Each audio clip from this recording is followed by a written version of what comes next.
ఓం గురుబ్రహ్మా గురుర్విష్ణుః గురుర్దేవో మహేశ్వర గురు సాక్షాత్ పరబ్రహ్మ తస్మై శ్రీ గురవే నమః.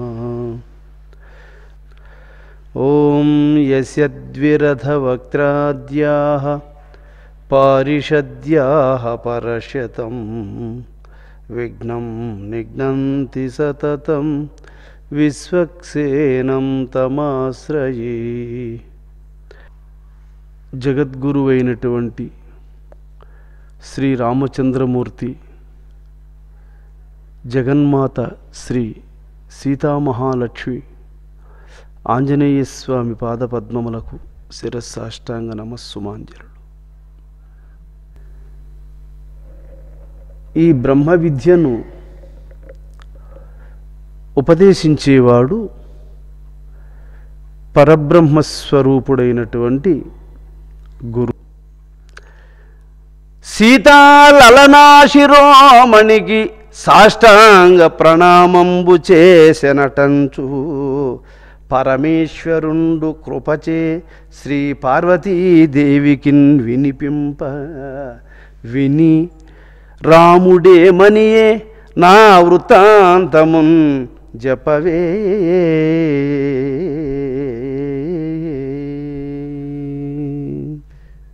సీతాదేవి ఆంజనేయ స్వామికి ఉపదేశించినటువంటి యోగ విద్యను కైలాసములో ఈశ్వరుడు పార్వతీదేవికి చెబుతూ ఉన్నాడు. అప్పుడు పార్వతీదేవి ఈశ్వరుణ్ణి అడుగుతూ ఉంది, ప్రాణేశ్వర, సీతాదేవి తెలియజేసినటువంటి తారక మంత్ర ప్రభావం వలన హనుమంతుడు అంత మహోన్నత స్థితిని అందుకునేశాడు కదా, మరి అక్కడే రామచంద్రమూర్తి ఉన్నాడు కదా, తరువాత రాముడు ఈ స్థితిని పొందినటువంటి హనుమంతుని చూచి ఏమన్నాడు, ఆ విషయాన్ని కూడా నాకు చెప్పు స్వామి అని పార్వతీదేవి అడుగుతోంది. అప్పుడు శ్రీరాముడప్పుడు శ్రీ సీతారామ ముఖంబు వీక్షించి తలయూచి మహాకారుణ్య కటాక్షముచే మారుతవరసుతునిగాంచి మందస్మితుడై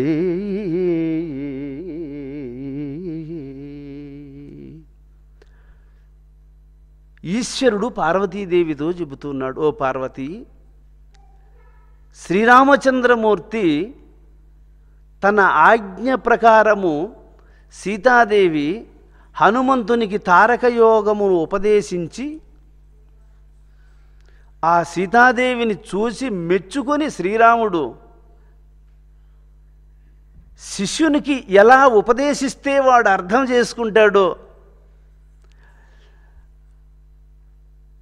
అలాంటి మార్గములో ఉపదేశించావు సీత. హనుమంతుని మనస్సుకు హత్తుకునేటట్లు ఉపదేశించడం చాలా విశేషం అని సీతాదేవిని మెచ్చుకుంటూ ఆంజనేయ స్వామి వైపునకు చూచి చిరునవ్వుతో ఆ రామచంద్రమూర్తి ఇలా అంటున్నాడు, తెలిసెనయ్యా సీతాదేవి తెలియజెప్ప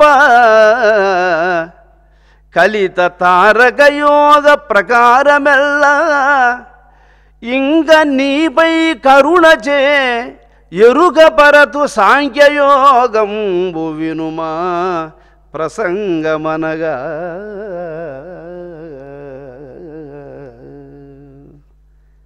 ఆంజనేయ, సీతాదేవి తెలియజేసినటువంటి తారక మంత్ర ప్రభావాన్ని చక్కగా తెలుసుకున్నావు కదా, ఇప్పుడు నీవు పరబ్రహ్మస్వరూపము ఒకటి ఉంది, ఇది యథార్థమే, ఇది నేను కనులారా చూచాను అన్నది నీ మనస్సుకు ఒక నిర్ధారణ ఏర్పడింది. అయితే దానిని నువ్వు ఇంకా తెలుసుకోవలసి ఉంది సుమా. కాబట్టి ఆ విషయాలన్నీ కూడా నేను నీకు చక్కగా తెలియచేస్తాను, విను కుమారా అని ఇప్పుడు ఇక్కడి నుంచి రామచంద్రమూర్తి ఆంజనేయ స్వామికి ఆ పరబ్రహ్మతత్వాన్ని గూర్చి ఇంక చెప్పబోనుకుంటూ ఉన్నాడు.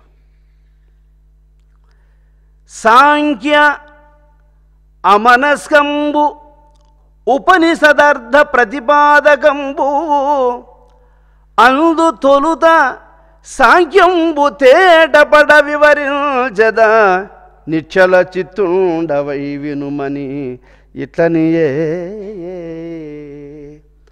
ఉపనిషత్తులు ఏ పరబ్రహ్మస్వరూపాన్ని నిగూఢమైనటువంటి రహస్యాలతో ఉపనిషత్తులు హెచ్చరిస్తూ ఉన్నాయో అటువంటి ఉపనిషదార్థములను నీకిప్పుడు తెలియచేస్తాను. మొదట సాంఖ్యయోగాన్ని గూర్చి చెప్పి తరువాత నీకు ఆ పరబ్రహ్మస్వరూపాన్ని పరిపూర్ణాన్ని తెలియజేస్తాను నాయన అని రామచంద్రమూర్తి ఇలా అంటున్నాడు. ఏకమై పరమై విశోకమై సత్యమలోకమై వ్యాపకాలోకమగుచు జ్ఞానమై జగదధిష్టానమై ముక్తి నిధానమై మాయావిహీనమగుచు అందమై కేవలానందమై సంతదాస్వందమై శృతి పద్మకందమగుచు సారమై చిదాకారమై అతి నిర్వికారమై విగత సంసారమగుచువు చలంగు జిలుగు మెలసుల కలకలు కలిగి కొనుచు మెలంగు ప్రకృతిని దగులక మిగిలి వెలుంగు వెలుగు వెలుగంగ చేయుచు కలయ వెలుంగు పరమ పరిపూర్ణ నిర్గుణ బ్రహ్మమనగా. ఆంజనేయ సృష్టికి పూర్వము పరబ్రహ్మము ఒక్కటే కలదు. ఈ సృష్టి పుట్టక పూర్వం, ఆకాశము పుట్టక ముందు, సూర్యచంద్రాదులు పుట్టక ముందు, ఈ భూమి పుట్టక ముందు, పంచభూతాలు లేకముందు భగవత్ స్వరూపం ఒక్కటే కలదు.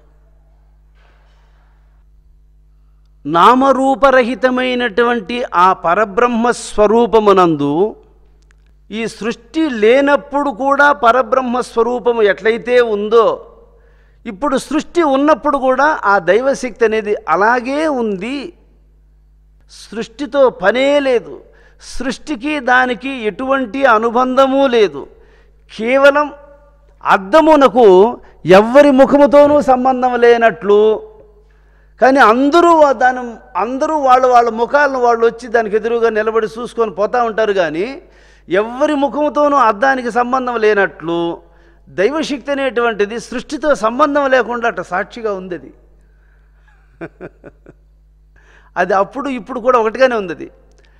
కానీ సృష్టిలోకి వచ్చినటువంటి జీవులందరూ సృష్టిలో జీవించినంతకాలం జీవిస్తున్నారు, మృత్యువాత పడిపోతున్నారు, మళ్ళా సృష్టిలోకి వస్తున్నారు, మృత్యువాత పడిపోతున్నారు, మళ్ళా సృష్టి, ఇట్లా కాలచక్రంలో తిరుగుతూ ఉన్నారు. అందుకే మనలో 21,600 సార్లు తిరుగుతూ ఉండేదే కాలం అనే చక్రం. ఈ చక్రం తిరిగే దానివల్లే మనకు ఉదయం జరుగుతూ ఉంది, సాయంత్రం వస్తూ ఉంది, రాత్రి వస్తూ ఉంది, తెల్లవారిపోతూ ఉంది, వారాలు మారుతూ ఉన్నాయి, నెలలు మారుతూ ఉన్నాయి, అయినాలు మారుతూ ఉన్నాయి, ఋతువులు మారుతూ ఉన్నాయి, సంవత్సరాలు మారుతూ ఉన్నాయి, ఆయుష్ వెళ్ళిపోతూ ఉంటాయి. ఇది కాలము యొక్క అధీనములో ఉంది సృష్టి. కాలమునకు అతీతుడై ఉన్నాడు పరమాత్మ. అందుకు యోగీశ్వరులుగా ఉండేవాళ్ళు కాలాన్ని గుర్తించి కాలాన్ని అనుసరిస్తారు. వాళ్ళు కాలాన్ని అనుసరించే దానివల్ల కాలము చేత ఇబ్బందులు పడకుండా నడుచుకుంటారు సాధువులు. ఇది అసలు ఉపదేశం అంటే ఏంది అంటే కాలమును తెలిసి నడుచుకోవడమే. ఇది కాలాన్ని తెలిసి నడుచుకుంటాడు ఉపదేశం తీసుకున్నవాడు. కాలాన్ని గుర్తించకుండా కాలము చేత ఇబ్బందులు పడుతూ ఉంటాడు, కాలము చేత శిక్షింపబడుతూ ఉంటాడు అజ్ఞాని అయినటువంటి వాడు. అందువల్ల సృష్టి అనిన నామరూపములు ప్రకాశించుటయే అనియు. సృష్టి అంటే ఏమి? నీకు ఒక పేరుంది, నాకు ఒక పేరుంది, అతనికి ఒక పేరుంది, అలాగే ఎందరున్నారు అందరికీ అన్ని పేర్లు ఉన్నాయి. ప్రతి ప్రాణికి ఒక పేరుంది. నామరూపములతో ప్రకాశింపబడేది సృష్టి. ఈ ప్రపంచం అనేది పరబ్రహ్మస్వరూపము కంటే వేరుగా ఉంది అని ఎప్పుడు భావించకూడదు. ఎందుకంటే సముద్రానికంటే అలలు వేరుగా ఉన్నాయని అనకూడదు. సముద్రము వేరు, అలలు వేరు కాదు. సముద్రమే అలస్వరూపాన్ని ధరించి ఒకదానిని ఒకటి వెంబడించినట్టు పరుగులు తీస్తూ ఉన్నట్లు ఆ ఆత్మ అనే చైతన్యమే సృష్టి రూపములో ఇలా లీలను ప్రదర్శిస్తూ ఉంది అని తెలుసుకోవాలి. అందువల్ల జ్ఞాని అయినటువంటి వాడు ఈ సృష్టిని అంతటినీ చైతన్యం యొక్క లీలగా గ్రహించి ఈ సృష్టిని లీలగా దర్శిస్తూ ఉంటాడు. అందువల్ల జ్ఞానికి ఈ సృష్టితో బాధ లేదు. నిష్కారణము, నిరీహము, నిష్కంపము, నిష్క్రియత్వము, నిష్కల్మషము, నిష్కళము, నిష్కళంకము, నైష్కర్మ్య ప్రాప్య నిర్గుణ బ్రహ్మమగున్. పరబ్రహ్మస్వరూపము ఎలాంటిది అంటే దానికి సత్వగుణము కానీ, రజోగుణము కానీ, తమోగుణము కానీ, ఇతర చేష్టలు కానీ దానికి లేవు. దానికి కామము, క్రోధములు కానీ ఏ విధమైనటువంటి దోషములు దానికి లేవు. దానికి చంచల స్వభావమైనటువంటి మనస్సు లేదు. అది పుట్టింది కాదు. భూత భవిష్యత్తు వర్తమాన కాలములలో అది ఎప్పుడు మార్పులు చెందేది కాదు. అందువల్ల నైష్కర్మ్య ప్రాప్య నిర్గుణ బ్రహ్మమనగా కేవలం అది సత్పురుషుల యొక్క హృదయమునందు మాత్రమే అది స్పష్టముగా గోచరింపబడుతూ ఉన్నది. ఇది అందరిలో ఉంది, కానీ సత్పురుషులు మాత్రము గుర్తిస్తూ ఉండారు, తక్కిన వాళ్ళు గుర్తించలేకపోతూ ఉన్నారు. ఇంత లోతైనటువంటి నిగూఢమైనటువంటి దైవశక్తి మానవుని యందు ఉంది. ఎవరు గుర్తించగలుగుతారు నాయన? అబ్బో, ఒకసారి ఈ ప్రపంచంలో మనుషుల కల్లా చూస్తే వాళ్ళ మాటలు, వాళ్ళ చేష్టలు, వాళ్ళ ఆలోచనలు, వాళ్ళు చేసే పనులు, అసలు ఈ విద్య అంచుకన్నా వస్తారా వీళ్ళు? అందువల్ల వీళ్ళకు చెప్పినా అర్థం కాదు. కాబట్టి వాళ్ళ దోవ వాళ్ళది, మన దోవ మంది.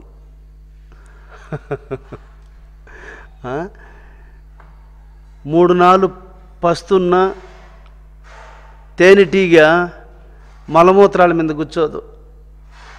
తేనెటీగ 3 నాలుగు పస్తున్నా కానీ మలమూత్రాల మీద కూర్చోదు. అది 10 మైళ్ళ దూరమైన పొయ్యి అయినా సరే, ఎక్కడ మకరందం ఉందో అక్కడే పోయి ఆ తేనెను తాగి వస్తుంది. కానీ తేనెటీగ అలాగే జ్ఞానులైనటువంటి వారు, జ్ఞానం ఉన్నటువంటి వాళ్ళు కొన్ని 100 మైళ్ళ దూరం నుంచి అయినా వస్తారు, తెలుసుకుంటారు. కొన్ని 100 మైళ్ళ దూరం నుంచి అయినా వస్తారు. వాళ్ళు తేనెటీగల్లాగా వచ్చి తెలుసుకొని పోతూ ఉంటారు. ఇక్కడే ఉండి కూడా ముసరిటీగల్లాగా తెలుసుకోలేకుండానే పోతూ ఉంటారు. అందువల్ల అది ఈగే, ఇది ఈగే, దానికి రెక్కలు ఉన్నాయి, దీనికి రెక్కలు ఉన్నాయి, అది ఆకాశంలో తిరుగుతుంది, ఇది ఆకాశంలో తిరుగుతుంది. కానీ దాని ఆలోచన వేరే, దాని అలవాటు వేరే, దీని అలవాట్లు వేరే. హానాదాన విహీన సీతారామాంజనేయ సంవాదములో పద్యాలే ఒక స్పెషల్.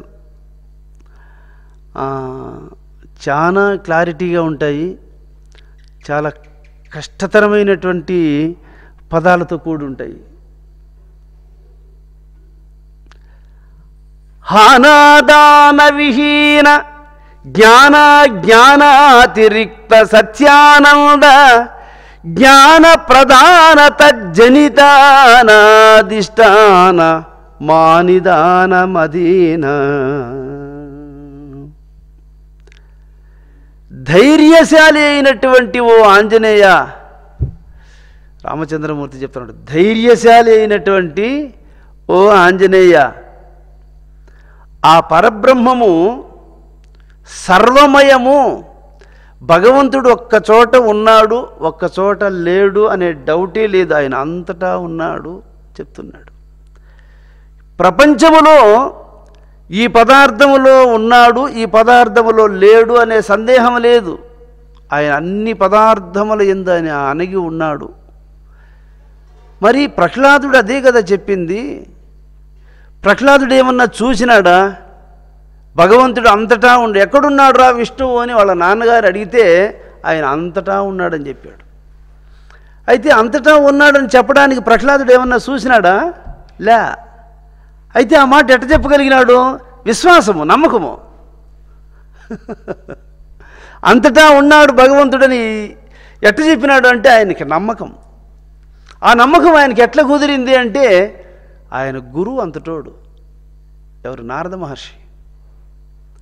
గురువు మహాత్ముడైతే శిష్యునికి భగవంతుని మీద పరిపూర్ణమైన విశ్వాసం కుదురుతుంది.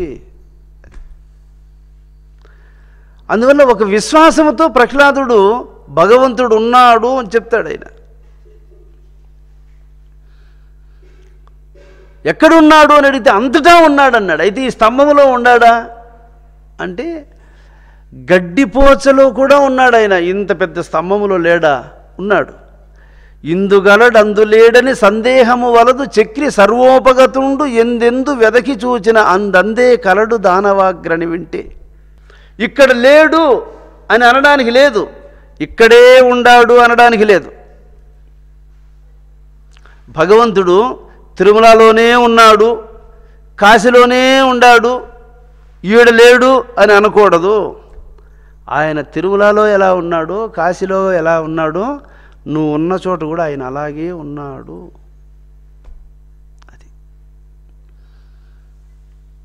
అందువల్ల మహర్షులు వాళ్ళు ఏకాంతంగా కూర్చొని భగవంతుడు మన హృదయంలోనే ఉన్నాడని వాళ్ళు ఆ హృదయంలోనే దర్శిస్తూ వచ్చినారు వాళ్ళు. అందుకే కదా ఉపనిషత్తులు దేహో దేవాలయ, శరీరమే భగవంతునికి ఆలయము. ఆలయములో దేవుడున్నట్లు శరీరములో దేవుడున్నాడు. దేవుడున్నాడు కాబట్టే ఈ శరీరము చూస్తూ ఉంది, వింటా ఉంది, మాట్లాడుతూ ఉంది, ఆలోచిస్తూ ఉంది, నడుస్తూ ఉంది, ఇస్తూ ఉంది, తీసుకుంటా ఉంది, ఎన్నో చేస్తూ ఉంది. ఆ దేవుడు అనేవాడు దీని నుంచి వెళ్ళిపోయినాడంటే మళ్ళీ చూసేదిలే, తినేదిలే, నడిచేదిలే, ఇచ్చేదిలే, తీసుకునేదిలే అన్నీ ఆగిపోతాయి. కాబట్టి ఇవన్నీ జరుగుతూ ఉన్నాయంటే దీంట్లో ఎవడున్నాడు? ఆ భగవంతుడు ఉన్నాడు కాబట్టి ఇవన్నీ జరుగుతున్నాయి. కానీ ఇతని మనస్సుకు ఆ పరిపక్వత లేదు కాబట్టి ఇతడు దాన్ని తెలుసుకోలేకుండా ఉన్నాడు. ప్రస్థానత్రయ వేద్యు డవస్థాత్రయ సాక్షి సర్వవస్తు తోమాంతస్తుండస్థిర విశ్వభవస్థిత్యదాదిమూర్తి వాయుకుమార. వాయుపుత్ర, ఉపనిషత్తులు కానీ, భగవద్గీత కానీ, బ్రహ్మసూత్రములు కానీ, ఇతర శాస్త్ర పురాణములు కానీ ఇవన్నీ కూడా ఆ పరబ్రహ్మ స్వరూపాన్ని గూర్చే చెబుతున్నాయి. పురాణాలు, ఇతిహాసాలు, ఉపనిషత్తులు ఇవన్నీ కూడా ఆ పరబ్రహ్మమును గూర్చే చెబుతూ ఉన్నాయి. మరి స్వప్నము కానీ, జాగ్రత్త కానీ, సుషుప్త కానీ ఈ మూడు అవస్థలు కూడా ఆ పరబ్రహ్మము చేతనే ఇవన్నీ ప్రదర్శింపబడుతూ ఉన్నాయి. ఒక మనిషికి స్వప్నం వస్తూ ఉంది, ఆ స్వప్నములో కూడా కొందరు స్నేహితులు కనపడుతూ ఉన్నారు, కొన్ని ప్రదేశాలు కనపడుతూ ఉంటాయి, కొన్ని ఆలయాలు కనపడుతూ ఉంటాయి, కొన్ని నదులు కనపడుతూ ఉంటాయి. ఇవన్నీ ఎట్ట సృష్టింపబడినాయి ఈ స్వప్నంలో నీకు అవన్నీ అంటే అది ఆత్మ అనేది ఒకటి ప్రదర్శిస్తూ ఉంది వాటిని అన్నిటినీ. మనం ఒక ఆలయానికి పోయినట్టు స్వప్నం వస్తుంది, కోనేరులో మునిగినట్టు స్వప్నం వస్తుంది, ఎందరో భక్తులను దర్శించినట్లు స్వప్నం వస్తుంది. మరి వాళ్ళంతా ఎక్కడి వాళ్ళు? ఏ అమ్మ కనింది వాళ్ళను? ఇవన్నీ ఎట్లా కనపడతా ఉన్నాయి అంటే ఆత్మ అనేది నీకు అలా చూపిస్తూ ఉంది నిద్రలో స్వప్నాన్ని. ఇలా జల నల నిలాంబరేందు భాను మండలో జ్వలకిల విలామలాత్మ జాల కాంతరస్త చలా చల విలాస శూన్య సంతత పరోక్ష చేత్ కళాకళాతి ప్రకాశకుండతండగున్.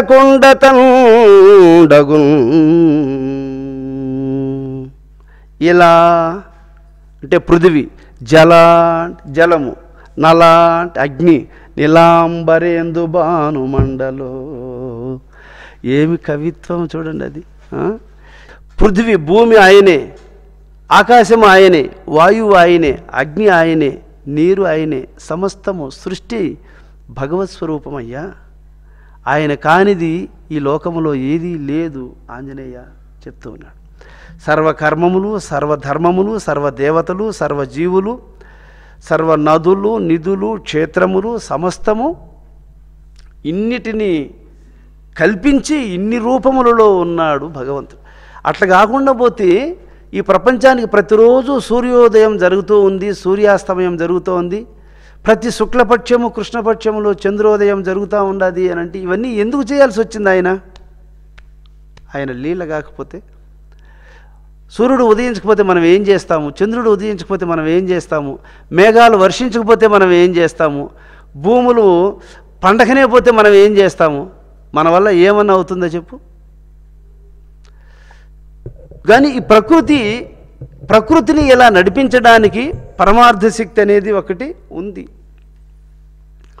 అందువలనే మానవులకు అందవలసినటువంటి యొక్క ప్రకృతి సంపదలు కూడా వాళ్ళ యొక్క అనుష్ఠానాలను బట్టి వాళ్లకు ఈ లోకములు సంపదలను కూడా సమకూరుతూ ఉంటాయి. అందువల్ల మానవులలో ధర్మాత్ములు అధికంగా ఈ భూమి మీద ప్రవర్తించే కొద్దీ భూమి సస్యశ్యామలంగా ఉంటుంది. అందువల్ల ఈ లోకానికి పుణ్యాత్ములు ఎంతోమంది అవసరం. అందుకే ఈ పూజా కార్యక్రమాలు ఇవన్నీ కూడా చేయడానికి కారణం ఏంటంటే జీవితమంతా మనము మన స్వార్థపూరితమైనటువంటి ఆలోచనలతో బతికేస్తూ ఉంటాము. కొద్ది రోజులు పర్వదినాలైనా కానీ మనం ఉపయోగించుకోవాలి. ఇది అన్నదాన కార్యక్రమాలు చేయడం కావచ్చు, పుణ్యాత్మలను దర్శించడం కావచ్చు, భగవంతుని కథలు శ్రవణం చేయడం కావచ్చు, ఆలయాలను దర్శించడం కావచ్చు, దేవుణ్ణి పూజించడం కావచ్చు. ఇలాంటి సత్కార్యాలను చేయడం వల్ల గొప్ప శుభం జరుగుతుంది. గొప్ప అమూల్యమైనటువంటి సమయాన్ని వినియోగించుకున్న వాళ్ళం అవుతామనేటువంటి ఉద్దేశంతోనే మహాత్ములు మనకు ఈ పండుగలు, ఈ పూజలు, ఈ పర్వదినాలు ఇవన్నీ కూడా మనకు అనుగ్రహించారు నాయన. కాబట్టి ప్రతి ఒక్కరూ కూడా మనం ఇదివరకు చెప్పుకున్నటువంటి ప్రారంభంలో ఒక మాట చెప్పుకున్నాం మనం. శరీరము, మనస్సు, ప్రాణము, ఆత్మ, ఈ 4 రూపములుగా జీవుడు శరీరములో పట్టుబడి జీవన ప్రయాణము కొనసాగిస్తూ ఉన్నాడు. అందువల్ల శరీరముతో సంబంధం పెట్టుకుని ఉంది మనస్సు, మనస్సుతో సంబంధం పెట్టుకుని ఉంది ప్రాణం, ప్రాణముతో సంబంధం కలిగి ఉంది ఆత్మ. ఒకదానికొకటి సంబంధం ఇవి. అందువల్ల ఇప్పుడు శరీరాన్ని దాటి మనస్సును గుర్తించాలి, మనస్సును దాటి ప్రాణాన్ని గుర్తించాలి, ప్రాణశక్తితో మనము ఆత్మను గుర్తించాలి. ఈ ప్రయత్నం ఏ పుణ్యాత్ముడు చేస్తాడో అటువంటి వానికి దేవత్వ పదవి సిద్ధిస్తుంది. అర్థం చేసి చూడండి ఎంత కష్టం ఉంటుందో.